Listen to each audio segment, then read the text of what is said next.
Hello, and welcome to our tutorial video on Seller Active Bundles Part 2. This video will focus on the alternative scenarios where bundling may be useful for your products. The first scenario focuses on mismatched seller SKUs.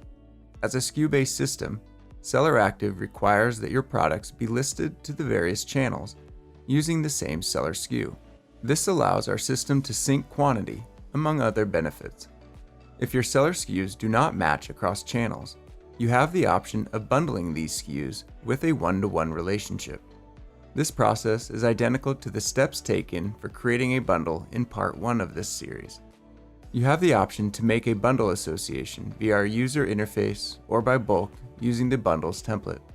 The key difference here is that the amount per bundle multiplier will be set to 1, so that for every quantity added to the individual component or subtracted, that quantity will sync to the mismatched SKU. To accomplish this, find the two products that require bundling in our Products workspace. Click on the mismatched SKU that will become the bundle SKU, keeping in mind that the primary SKU for quantity control will be the component SKU. Click on Bundle and link the component SKU while making sure the amount per bundle is set to 1.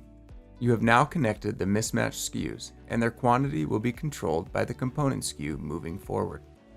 Our second scenario involves multi-pack products.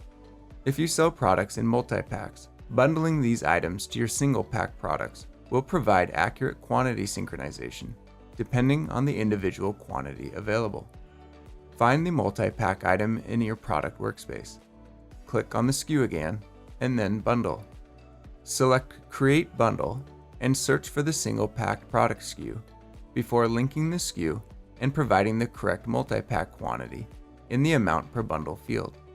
Your multi-pack product will now be controlled by the quantity of the component product SKU.